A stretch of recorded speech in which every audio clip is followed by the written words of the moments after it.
Welcome to the Justin Root Show, episode 2, the Carol Burnett interview. And how about this? It's my very, very first podcast interview ever.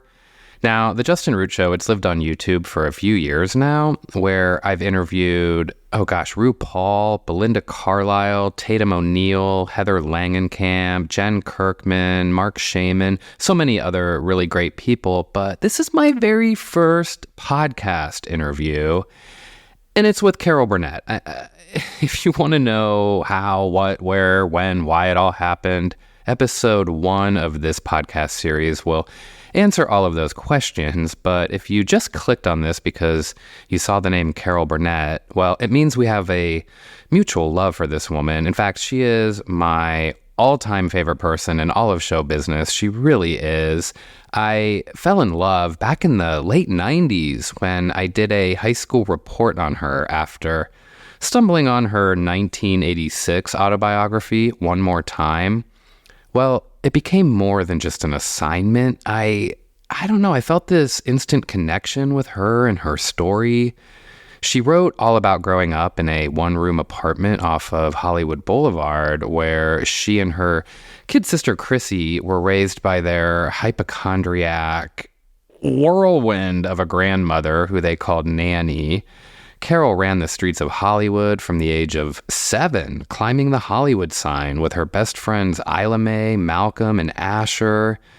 She also writes so honestly about her alcoholic mother, who she called Mama, and who would refer to Carol's show business aspirations as a pipe dream. I love the book so much that it inspired me to chase my own pipe dream and move across country to Hollywood. I've been out here for over 20 years now, and I still love all of it, and I still love her. I even made a documentary on Carol's life. It's on my YouTube channel, and she saw it. Not only did she see it, but she invited me to sit at the family table at her 90th birthday party special on NBC.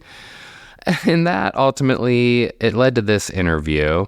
An interview where I had 60 minutes to talk to my 90-year-old dream guest.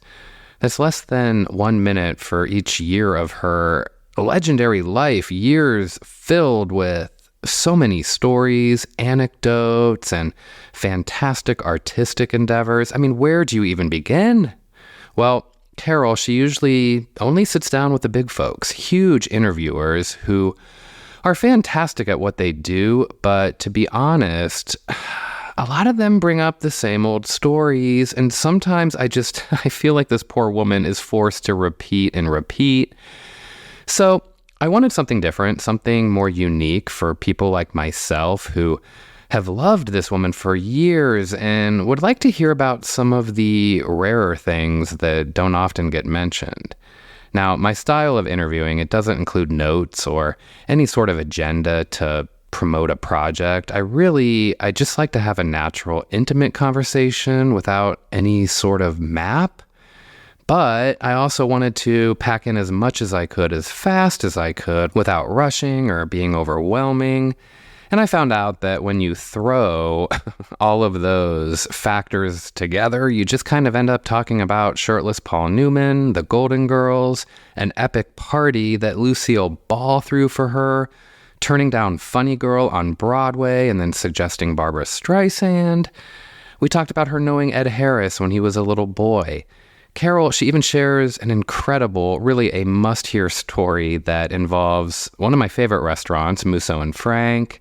Oh, we dove into her Robert Altman films. We talked about Dick Cavett, Richard and Karen Carpenter, and she even laughs her way through a hilarious story involving one of my favorite actresses, Oscar winner Sandy Dennis. We even covered her deep friendship with Jim Nabors and the groundbreaking marriage to his husband. And Carol even has a lovely message on behalf of love and equality for all. There's so much more. Really, we talked about a lot of things, and it all unfolded the way that it did because I just decided to go over, sit down with Carol, press record, and speak from the heart. I'm really proud of the talk we had. I love it. I think it's so fun, and I will carry it in my heart and will be grateful to her forever. Now, here it is, as it happened, my interview with my friend, Carol Burnett. Wow, it is happening. Here we go. All right. Well, thank you all so much. I usually say clicking in, but today, because you're here, I'm going to say thank you for tuning in. Right. I like that so much better. Thank you for tuning in to the Justin Root Show. My guest today does not need the introduction. It is me who does. And because I know that 98% of the people who clicked on this clicked on it because they saw the name Carol Burnett. And I want all of you to know that I love this woman so much that a proper introduction doesn't even come close to doing her justice. In fact, I actually made a 7-part documentary style story location tour on her that I'd love everyone to check out on YouTube. That can be my introduction. Oh my God. I was gobsmacked when that was sent to me. You know me better than I do. I mean, you came up with stuff that I hadn't thought about in years. Really? Yeah. So I was so happy that, we could connect. Well, if you were gobsmacked, I need to come up with a new word for how I felt when you reached out to me and even telling me that you saw it. And the next thing I know, I'm at your 90th birthday party. I mean, it was your birthday, but it was my gift. I mean, that's the irony. It just, what? And have you recovered? Barely. Barely. Well, you know what we did? Well, they pitched this quite a while ago. And, I have to say, which is funny, sideline, we, of course, first went to CBS because that was my home. I think that's the one question everyone has, why it wasn't on CBS. Ask them. They passed. They passed? Oh, they passed. Are you kidding me? No, they passed. And I was surprised because when we had done specials for them before, the ratings had been good. So so NBC reached out and they were terrific. They were so supportive. I think we got one note from them when we were in the editing room, just one. And they didn't nitpick or anything. Couldn't have been nicer. I mean, does CBS not know that they stand for the Carol Burnett Studios? Well, I think maybe they're a little sorry now because we wound up being number one for the whole week. That is absolutely... Which was out of this world, But the thing was, when we talked to NBC about it, I didn't want a birthday party with balloons and confetti and a cake. Mm-hmm. I didn't want all of that. I didn't want a roast. I mean, they're done to death. Yeah. So what I wanted was a variety show. Like, a show, an entertainment. I wanted a band, an orchestra. And at first they said, well, we can only have a 7-piece orchestra. And we said, oh, no. We want the whole 9 yards, Okay. And so we got 19-piece orchestra. Fantastic. And, of course, all the wonderful performers. Well, I know it was just stacked with so many people, but you know who the most excited person I was to meet? Who? Your sister, Chrissy. No. I'm not joking. Oh, that's so sweet. And I don't know if you remember, but the first thing I said to you when I met you was, I'm so honored to meet Mabel Eudora White's granddaughter. Oh, and you said to me, well, you're in luck. There's another one behind. Yeah. And I turned and... It was Chrissy. And it was Chrissy. And I watched you two connect. And I swam back in my trail of tears to my seat.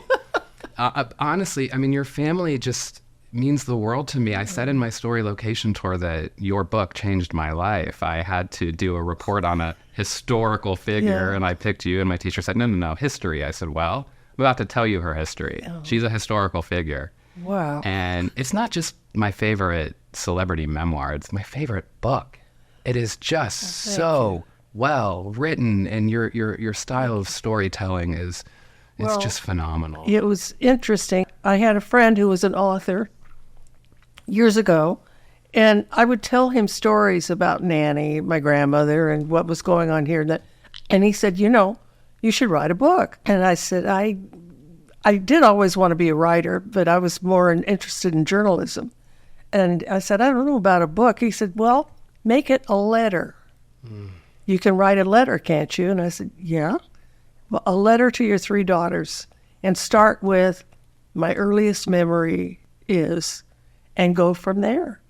And it totally freed me so that I could write. It was funny because there were times when I'd be asleep and I'd dream of a moment, and I'd wake up and then I'd turn the light on and write it down, and then I couldn't go back.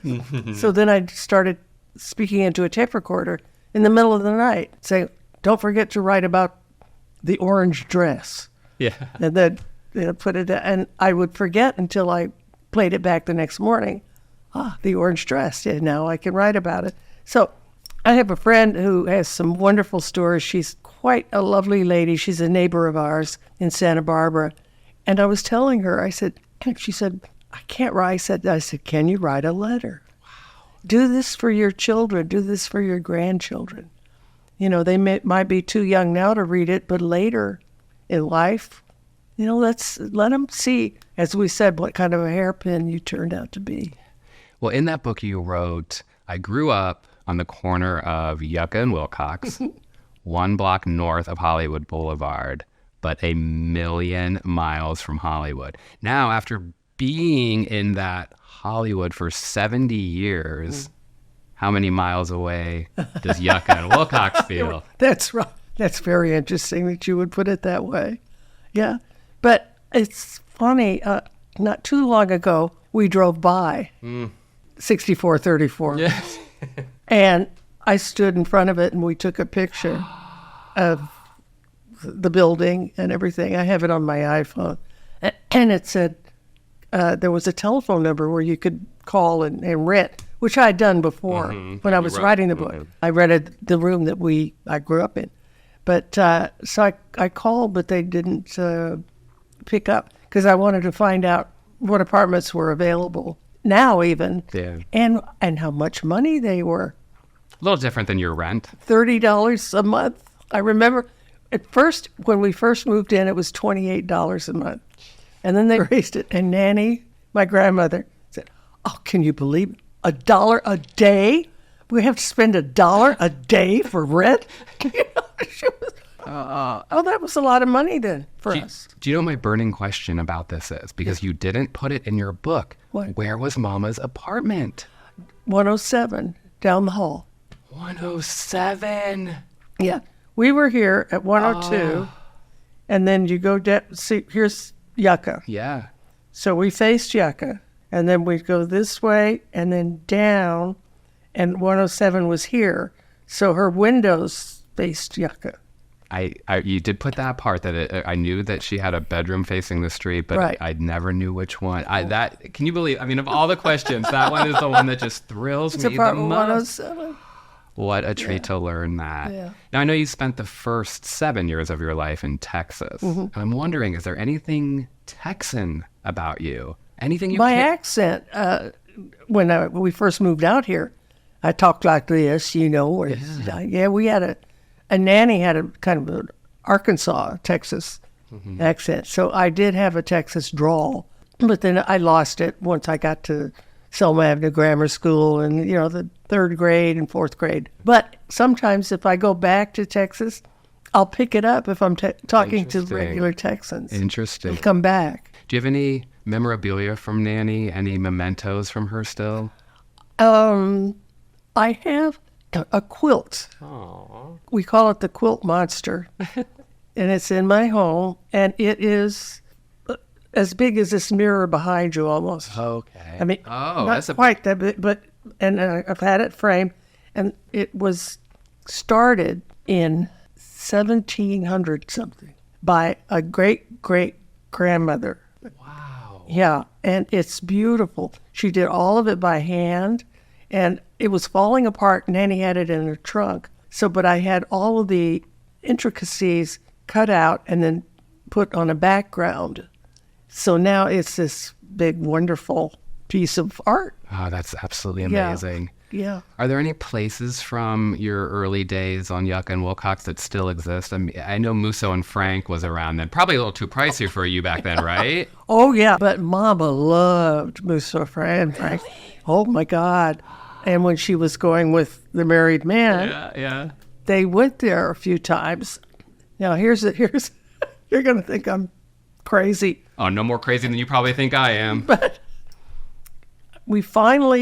I got Mama's ashes, And we found where they were in Glendale a few years ago, because I wasn't with her when she died, and so they had her at this cemetery, her ashes, and so I got them, and Chrissy, my sister, and I, we had the ashes. We went to Musso and Frank's, and we took some of the ashes and put them under a booth. You did? Oh my gosh. Because she loved that restaurant. Oh my gosh, that is fantastic. No. Yeah, we had those ashes, just some of them. You know, I had, the rest are at Westwood Cemetery. Oh, that is the best. We said we gotta take Mama to Musso and Frank's. Oh, that's fantastic. That is absolutely fantastic. Are any of the old gang, Malcolm, Asher, anyone still with us? No, Yeah. I did see Malcolm when I was doing Friendly I Fire. remember that in the book. Yeah. Asher, at one point years ago, came to one of the tapings of my show.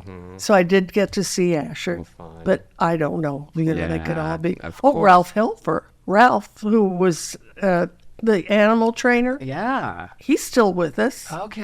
And in fact, we've been in touch how recently. fun. He's in Africa now. He's 92. And I remember he would go to the desert and capture snakes. Oh. Nanny made a snake bag for him out of a pillowcase where he could get the snake and then tie it. And he would come back to Yucca and Wilcox in the apartment. He lived in the apartment. And one time he brought back a king snake. And all of the kids in the neighborhood were, wow. We would take it and it would wrap itself around our arms. And if we put our arm into the sun, it would tighten. Put our arms back into the shade, it would loosen up. Oh. Yeah. And then one time he got one called a blue-eyed racer. Ooh. Silver with blue eyes, but they kind of poisonous. Ugh. And it got loose in the building. Oh, no. So all of us were looking for, and some of the doors in the building into the apartments, they didn't go clear to the floor. There was a little opening. So the snake had slithered under there to poor old Mrs. Wolf's apartment. Oh, no. And all we could do is hear her scream. "Ah, ah, ah." And we said, oh, it's in there. We knocked on the door. We went in. Ralph found it. It was under the couch. And she was jumping up and down on the couch. And then the manager said to Ralph and his parents, you're going to have to move. He can't do this. We're going to have to. So he stopped. But he became the foremost trainer of animals in the movies, and he used kindness training. Wow. You look him up. He was responsible for Gentle Ben, for Clarence the Cross-Eyed Lion, for all of those. And I visited him many years ago. He had Africa USA, I think it was called. And he had all these acres. He had elephants and tigers. Wow. He had a gorilla they were raising in the house. Amazing. Yeah, when we got up and we rode on the elephants and everything. And he did a lot of movies. They would have him come and provide the animals. But he never whipped an animal. It was total kindness training. And he was never hurt. I love that. And wow, Nanny had such a hand in that in his beginning days. Right. I love that. I also love that all of your schools were just within a couple blocks of each other and you walked to all of them. UCLA, not too far, much further away. Yeah. But I'm curious, if you had to repeat one day in any grade, you had to go back to school for one day, what grade do you think you would pick? What grade? Yeah. Sixth grade, Selma Avenue with Mrs. Ernst. Mrs. Ernst. She was our teacher. There were 11 of us in the class. She looked like Katherine Grayson, Oh, that movie star, sure, of course. She was just, and we loved her. And on Fridays, if we'd been good all week, after lunch, she would read us a novel. And I remember she read The Yearling. And she did all the parts, and I thought she was a great actress. Later on, it was a movie with Gregory Peck and Jane Wyman and all that. She was as good as they were. I love that. I love that. I'll tell you who I would love to see get a documentary treatment, someone who is shockingly and sadly forgotten a little today, Mr. Gary Moore. I know. What a man. And you've talked about him so much, and we know how responsible he is for your graciousness and your kindness and just... Well, he was the first person that he was so wonderful to work for. And I think I mentioned this before, that we would be reading the script for that week on a Monday. And if he had a joke or a line or whatever, he'd say, you know what?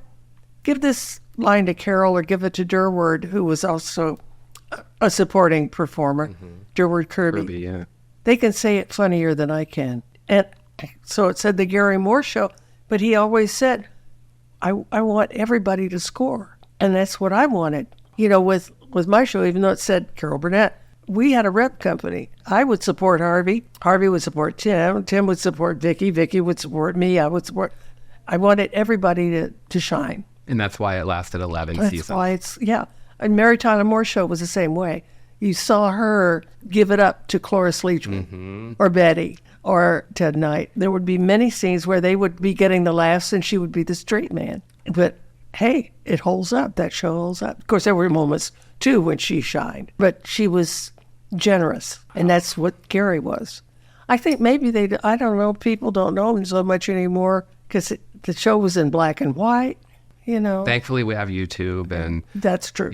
And again, oh my gosh, I could talk to you for an hour on every single topic. It's crazy. So much happened on Gary Moore. In addition, Neil Simon, who you called Doc, was a writer. Yeah, he was a junior writer. He wrote "Come Blow Your Horn" while he was working on Gary's show. That was and Gary was his first investor. And Barbara Streisand made one of her first early appearances. Now, I heard something. I don't know if you would ever admit this, but I heard that when Funny Girl was in its initial stages, it was maybe brought to you, and you thought you couldn't... What happened was, it was 1962, and I was on the road doing a show. So Jerome Robbins came to see us in Detroit, and he brought the script.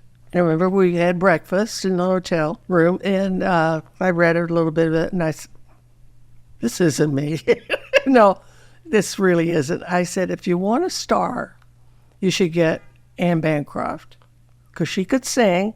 And I said, and if you want to make a star, you should get Barbara Streisand. Now, that's not because of me that she got it, because everybody felt that way about her.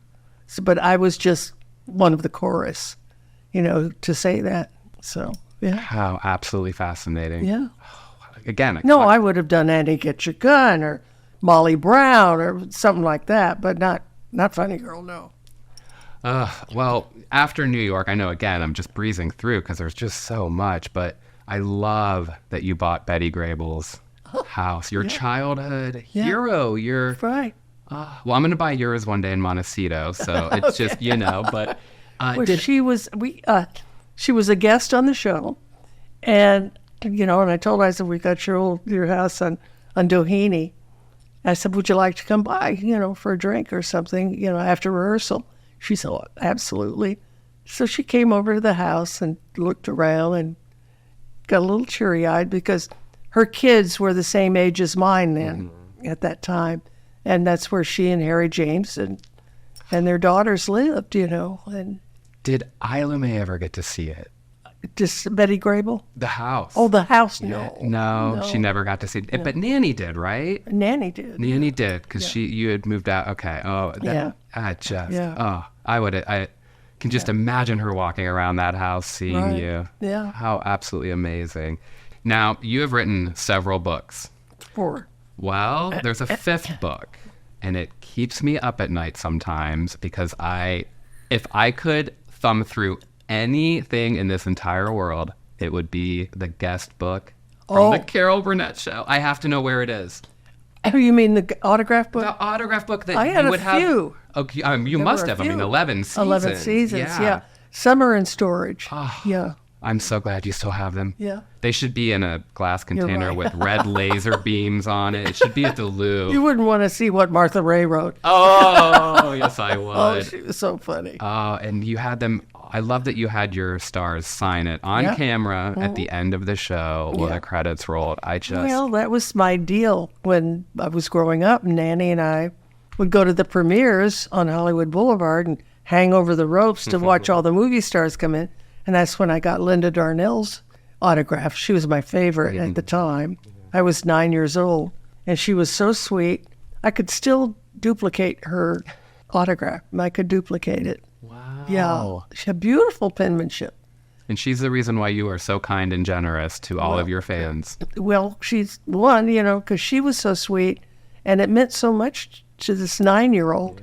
Well, you started the Carol Burnett Show in a man's world. Sid Caesar, Milton Berle, Jack Benny, and you were told that you were a woman, shouldn't do that, and those men are not mentioned nearly as much as you anymore. It's so ironic. Maybe it's because they're men, so we were the exception at the time. Yeah. Now, Dinah Shore had a variety show. It was music variety. Ours was the first comedy variety. Comedy variety. There's a woman, yeah. And my favorite thing about it is just how well you catered it to your audience. You were your own warm-up person, and you used a stage that would allow your audience to see the show without That was camera. the best studio in town. Yeah. Because all the others, I liken them to the Christians versus the Lions, where they look down on you, and I really don't like those studios. They're in bleachers. Yeah, it's awful. Whereas Studio 33 at Television City is a little theater. So the audience is there down, and the cameras never got in the way of their viewing. We had a camera over here, and two way in the back. So they were really watching the live people doing it as opposed to looking at the monitors, which sometimes, when you're doing the other kinds of studios with the bleachers, they can't see where the cameras are in the way, and they might as well be at home watching it on television. And I love how you always give credit to your co-stars. You mentioned them and everyone behind the scenes and your writers. Is it true that you didn't always know which writers wrote sketches so that you didn't treat them differently? I think that is genius. How brilliant. Well, some I did. There were a lot I totally knew. Sure. Who created like The Family. Jenna McMahon and Dick and Kenny Solms and Gail Parrott did As the Stomach Turns. I knew those.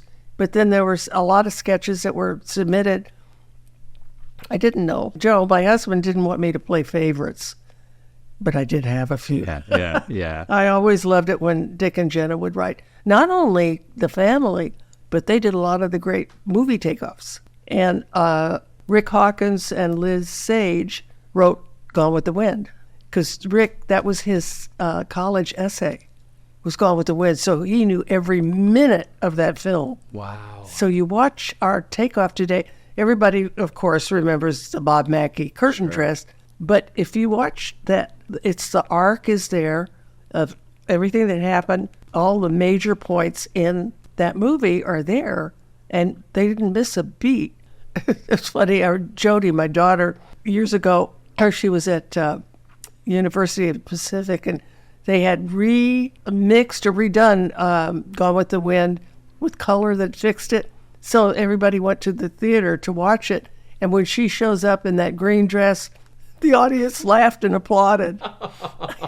Jody said, Mom, you've ruined that. You've ruined that scene for everybody. Have you seen any movies recently, or maybe not even recently, since the show went off the air, that you thought, oh, I would love to do a takeoff on that? Oh, gosh, that's a great question.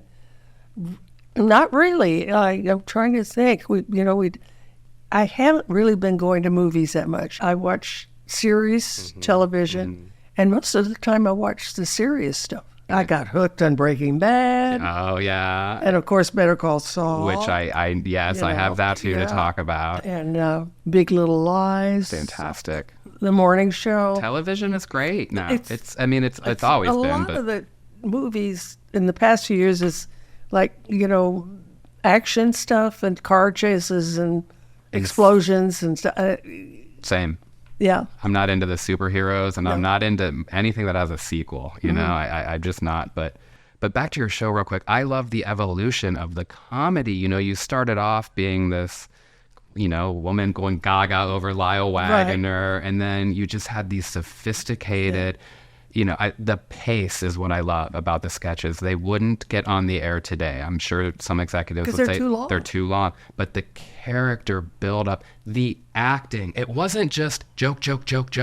It was, you're giving us characters. I know everyone talks about Went with the Wind and all the big popular ones. My absolute all-time favorite sketch, you might not even remember it, but you play a woman whose husband gets kidnapped. Oh, yeah.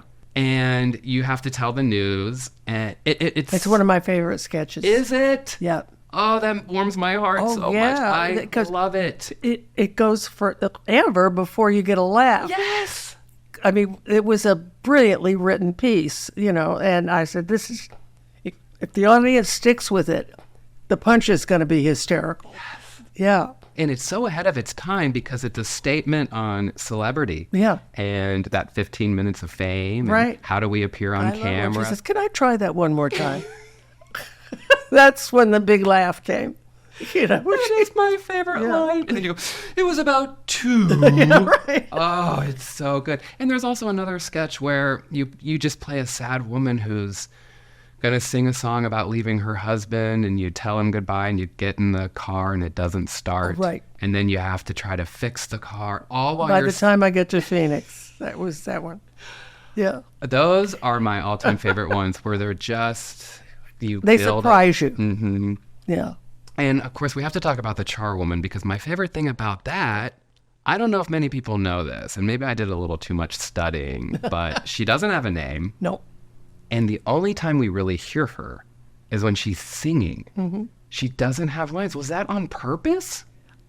I guess so, yeah. But first time I did it was in 1962 when I did a special with Robert Preston. That was when the stripper, which was David Rose, had a big song. Not a song, it was an orchestration.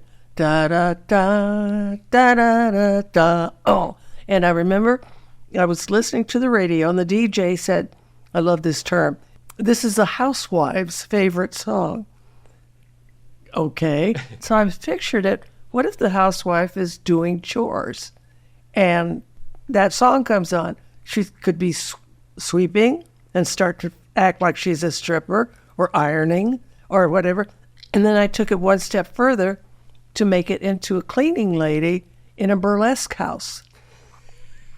Because of course. After the show, and she just got the naked light bulb there on the stage, and she's cleaning up, and she imagines that she hears the drum going, and that starts it off. And then finally, and she got this old sweater on and all.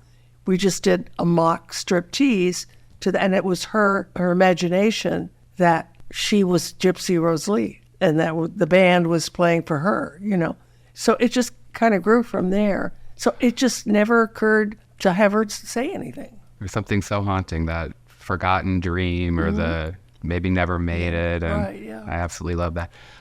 Of all the guests you've had and all the singers, you're not going to believe who I want to talk about the most, but Carpenters. Oh. My absolute favorite. They were so sweet.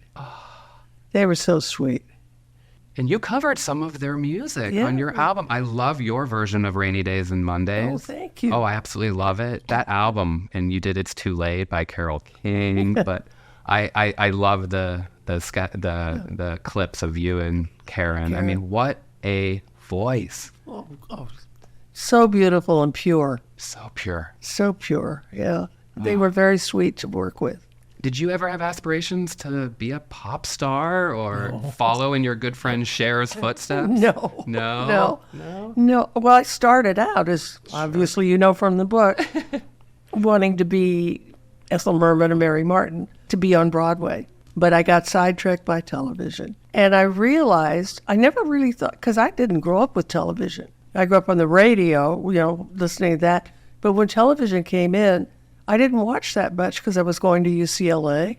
I know Mama would watch Ed Sullivan occasionally and stuff, but I didn't get hooked on television at all until I went to New York and lived at the rehearsal club. And on Saturday nights, I started watching Caesar's Hour. And I never even really watched that many shows.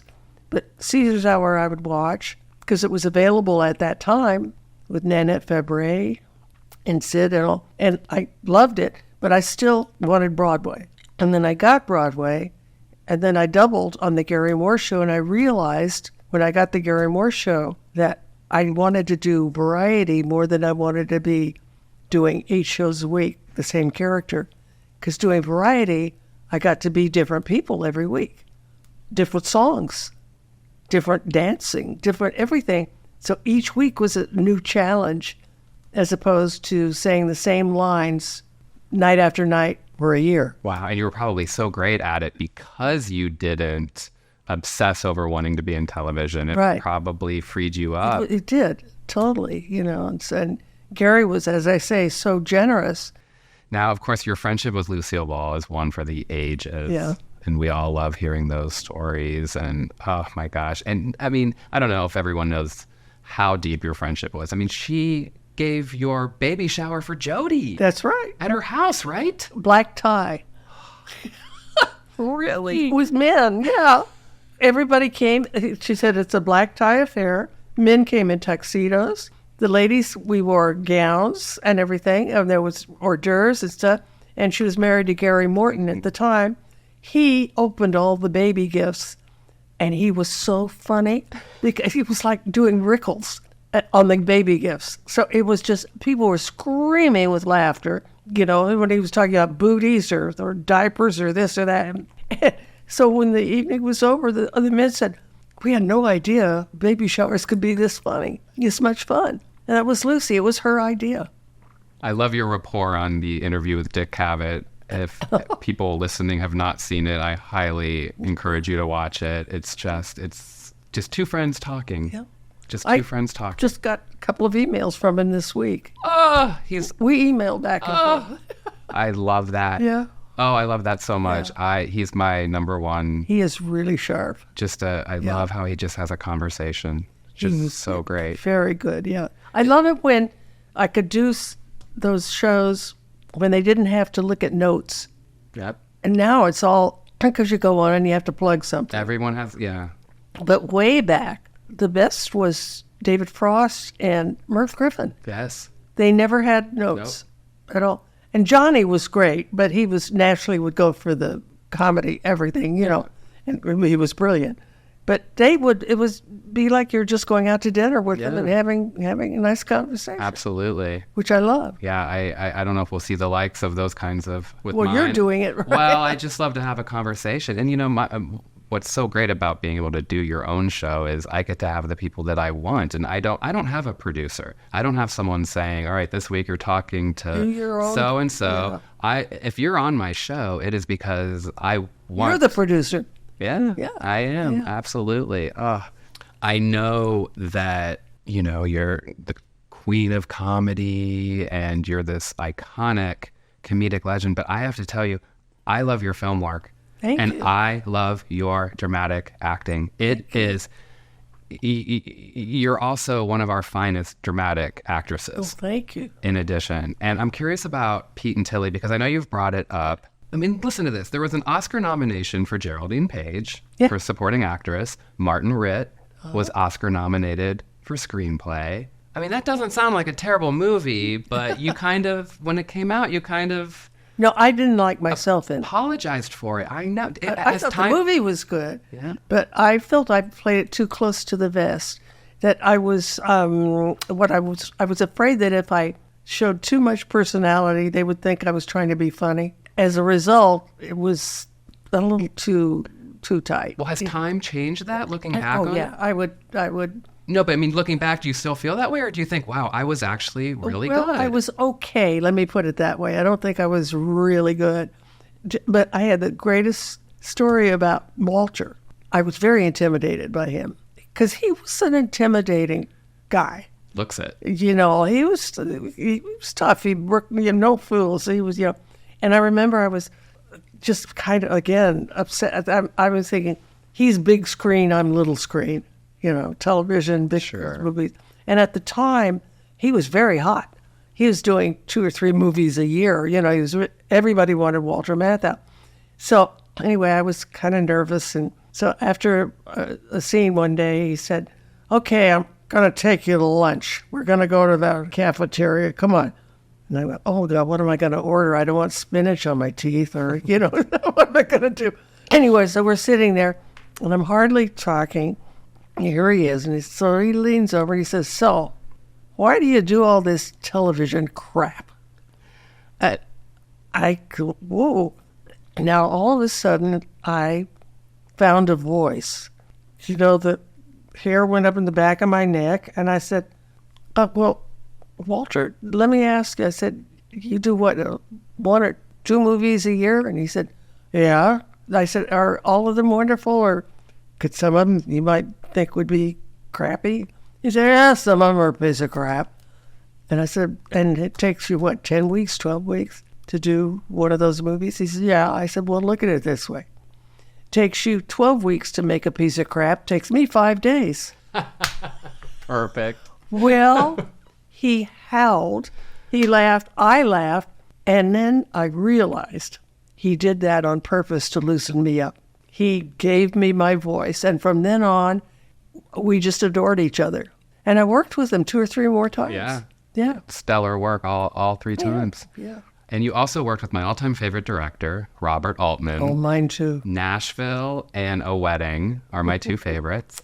Again, that's someone else we'll never see the likes of again. No, I remember when we were doing A Wedding, Pat McCormick and I had, there was these moments because it was, Pat McCormick was in love with my character, and we were both married to other people.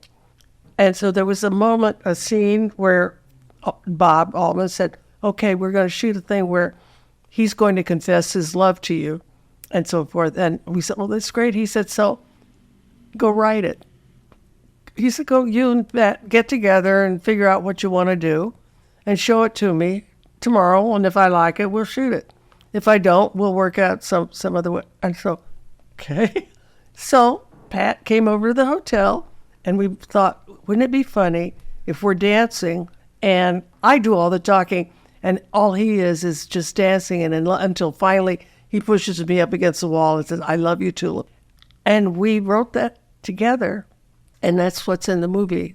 That scene where we're dancing, and Pat doesn't say a word, and I'm just jabbering on and nervous. And Bob said, great, okay, we'll shoot it. Oh. But he did that not only with us, but with some of the other people.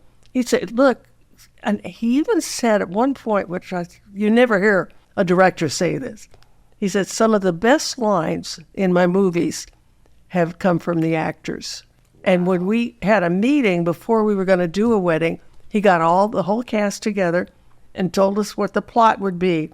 And then that's when he said that if you have an idea for a scene, or you have an idea that you want to change a line here or there, come to me. I want to hear it. If I like it, we'll put it in. And if I don't, we'll find out, do another way. That's what he did. He obviously loved you. He loved improvising. He loved us when we did that. And he loved you because he had you back 2 more times. Yeah. Health is a fun movie. It's very fun. The cast is so fun. Dick Cavett. Yeah. I mean, what a fun cast. Yeah. And I love The Laundromat. Yeah. It's like a play. It was a play. It was a 1-act. Yeah, for HBO. I mean, Amy Madigan. So, and I think she won a Cable Ace Award She for did. it. Yeah. She did. Here's Ed Harris. Mm-hmm. They're married. Yes. Ed Harris's father was a singer on the Gary Moore Show. My mind is blown. Bob Harris. Wow. And I remember Bob and Margaret Harris. Bob was a singer, and at times they brought little Eddie to rehearsal. He was a kid. Oh my gosh, how fascinating. And there's a bunch of people who got their first starts in A Wedding. Do you know John Malkovich? Right. Laurie Metcalf, I think, was in it. I mean, all those Chicago actors who were there. And then this is a weird fact, but the house. Do you know pop star Richard Marx? Yeah. And his wife Cynthia Rhodes bought it and lived they in bought it. that house? They lived in it. God. Isn't that? It needs air conditioning. We were there in the summer, Lake Bluff. There's no place hotter on earth. I thought the men who were in morning suits because it was a wedding, we had to take salt pills and stuff because it was, and I had a wig. And of course, when you wear something on your head, you can't breathe. We thought we were all going to collapse, But each one we were assigned different rooms as our dressing rooms. So I shared a room with Dina Merrill, Oh, and then Mia and Geraldine were across the hall. We shared a bathroom, and it all in the house. There were no trailers or dressing rooms or anything, but what a fun time. it was like a dorm. And you ended up being nominated for a Golden Globe alongside Meryl Streep, that little actress, for The Deer Hunter. Did you know you're in the same category? I don't remember that. Yeah, Diane Cannon won for Heaven Can Wait, but anyway. Yeah. Oh, God. Was there anything with Robert Altman that may have fallen through? Did you have plans to do anything else? Or? There was one time he wanted, after he did about the politician, what was the name of that? Tim Robbins. Yes, the player. No, but he did a thing where he was a politician. Oh, Bob Roberts, I think that may have been called. That's it, I think. Yes. Well, he wanted to do something similar with me, going around the country, but as Carol Burnett, interacting with different people. And I kind of passed on it. I was nervous about doing that.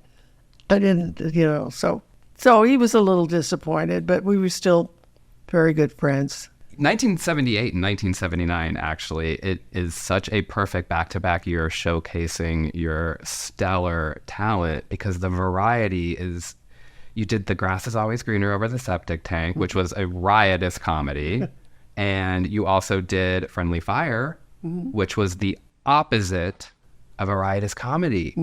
And another, I think it's probably your heaviest performance. I don't know if you agree, but and to just go back and vacillate between that, and you did The 10th Month. Oh my God, you remember that? Well, you know what's so funny? That Joan Tewksbury, who wrote I Told You I Love Nashville, she wrote that, and even Christina Raines, if you remember her, who starred in Nashville, she was in The 10th Month with you. I love those 2 years. Well, I saved my favorite movie for last. It also happens to be my dad's all-time favorite movie, The Four Seasons. Oh. Just absolute, what a classic. Just a fantastic film. I mean, I don't know if we'll ever see the likes of that kind of movie again. Just about We were stunned. Alan was stunned that it became such a hit. Like all these middle-aged couples, who's going to care?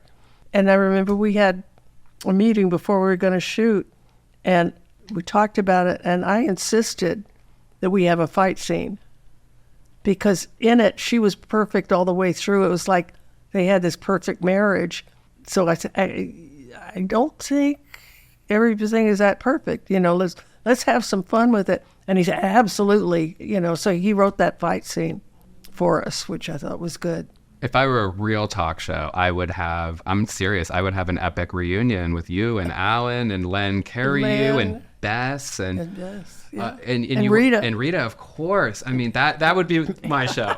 10 people would watch, but I'd be having the time of my life. And Sandy Dennis, she's one of my favorite she was so actresses. Sweet. Was she? Oh, yeah. And she was a cat lady. Oh, yeah, I heard that. She had something like 23 cats. Yeah. And I made the mistake of when she had her final scene, I adopted a cat and gave it to her. She said, do I need another cat? And I said, well, then I'll take it back to the shelter. And she said, no, it's all right, it's all right. Then I got in touch with her later. She got in touch with me. The cat was pregnant. So I had another whole bunch of, like 4 or 5 more cats out of that one cat. Oh, my God. She wanted to kill me. Oh, that is absolutely amazing. I absolutely loved her. We have something very unique in common, you and I, that not many people can say. We both met Betty White playing Password. You in the early 60s, me in 2008. You played Password? You were the celebrity. I was a contestant. Oh, my gosh. I am the last person to have played Password with Betty White. Wow. They brought the show back with Regis Philbin in 2008. Oh, my gosh, and yes. She won me $25,000. Oh. Oh, well, she was a great player. She was a fantastic player. You had to be good to win that. Well, I have to tell you, if I may get your permission to swear. Yes. I have to tell you what she said to me. What she said? After the first commercial break, I was really nervous. Yeah. And she said, sweetheart, are you nervous? And I said, very. And she said, let's just go win this fucker.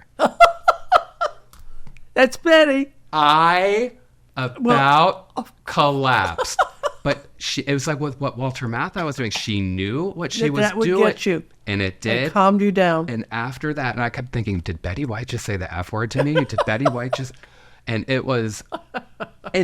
I mean, you ended up being a close friend of hers. You guys went to her house for game night. Oh, yeah. I remember one time Fred Astaire was there. We were playing charades. Yeah. Charades with Fred Astaire. Yeah. Oh, that's fun. Well, if Nanny had been alive, it would have killed her. To know all of this. Unfortunately, she never saw...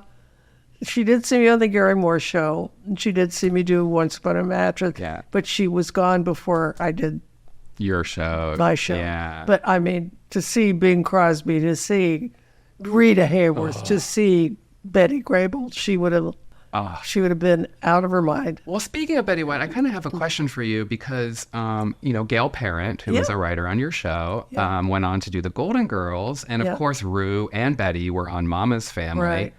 Was there ever any talks for you guest starring on the Golden Girls? No. Really? No. No one asked? No. That never occurred to me until just now. Really? That would have been fun to be with them. Yeah. I mean, you did Hot in Cleveland with Yeah, Betty. I did.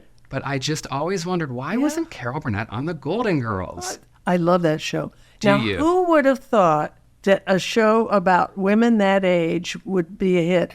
Usually they want to, now you've got to have a grandson or teenage grandchildren, to get the demographics and the ratings for the younger people. They never did that. They never bowed to that.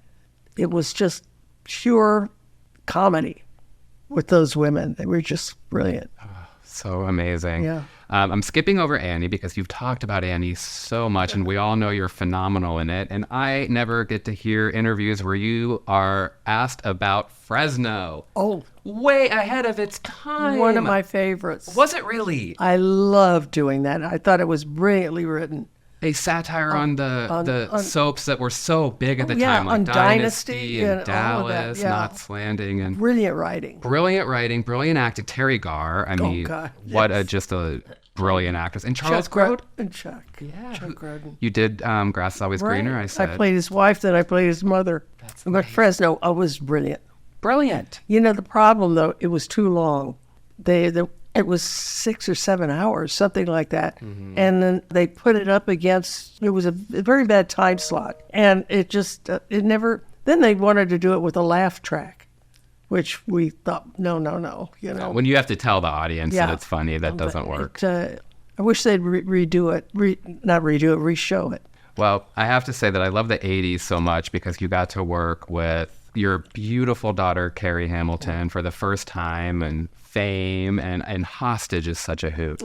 But Annette Bening was in there. That's right. Her mother, she was only in 2 scenes. It was before she became Annette Bening. Yeah. And I have to say, that's what I do love about the internet is that we get to see these clips. Right. And there's clips of Carrie singing, and, I just love how... They've restored Tokyo Pop. Oh, I know. They've done it, and they're going to show it at some theater in Hollywood. I'll let you know where it is. That's amazing. Yeah. I would love that. You're a trailblazer in so many ways. You were on the first Sesame Street.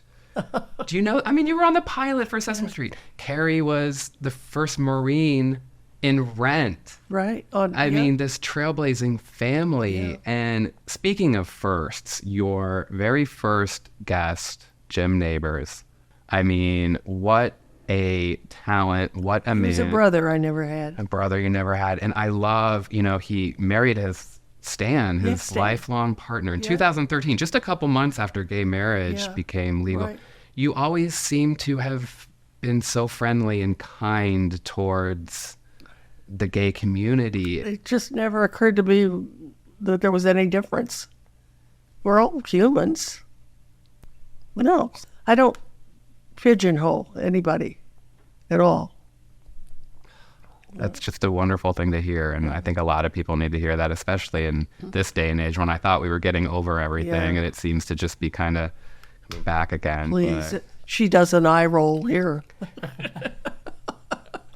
I'll put that in there. I'll put that in there. Yeah. Speaking of gay, I have to have you help me visualize a little fantasy. In my all-time favorite magazine cover, which is you holding a chair on People magazine for Carol Burnett's garage. So I may have brought it here for you to sign garage today. sale, yep. But in it, they talk about your new house at the time, which had a yoga studio way ahead of its time. And it says that Paul Newman would come over and do yoga at your house. That's the gay fantasy thing. I need details. No, actually, it was only once.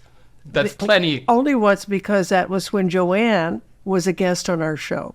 Okay. So I was talking to Joanne during the rehearsal and all of that. And I mentioned that I had this little studio, a room, extra room in my house.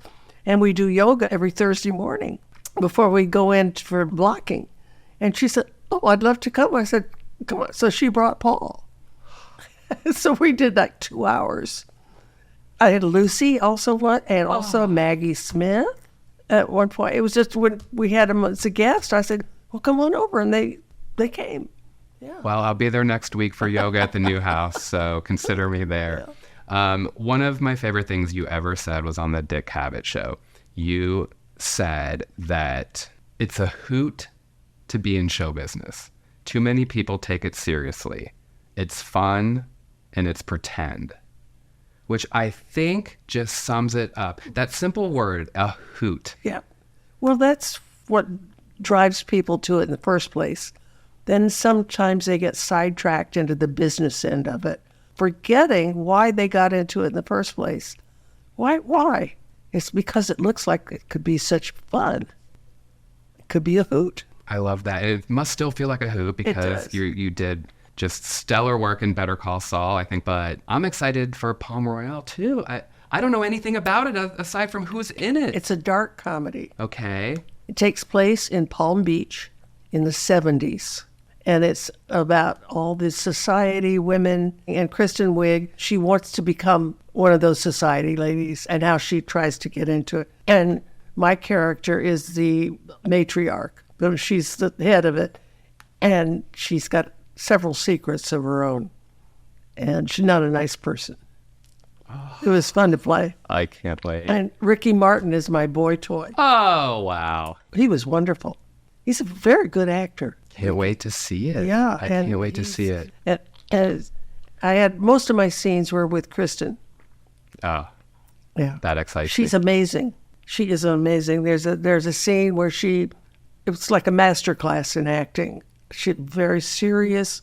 I don't want to spoil it and give it away, but she's got to dust off the mantelpiece because she's got to win every award for that. She's fabulous. To work with those ladies, Allison, Laura Dern, I'm doubly excited that I got a chance to get in the sandbox and lock eyeballs with them. Wow. Okay, so if you were taken to another planet where they didn't have the arts and you were selected to show this planet one performance of yours and one performance of somebody else's. Oh my God, Justin. I know. To give them an example of the arts, what 2 performances would you give?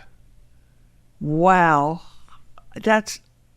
Too hard? Yeah, it's a toughie because there's so much. Would you go to comedy or drama for you? Let me ask you that. Comedy. You'd pick a comedy performance. And maybe music. Okay. A musical comedy something. Okay. Which was, of course, my original. Sure. And somebody else? Yeah. I guess it's a fancier way of saying who's your favorite. Do you have a performance of someone else's that just is a go-to favorite?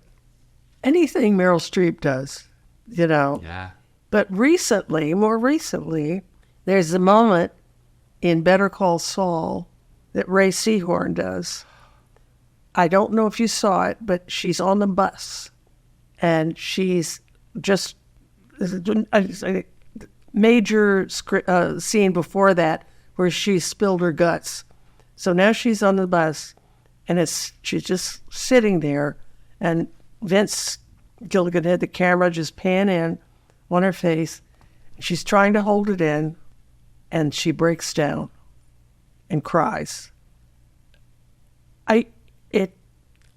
blew me away.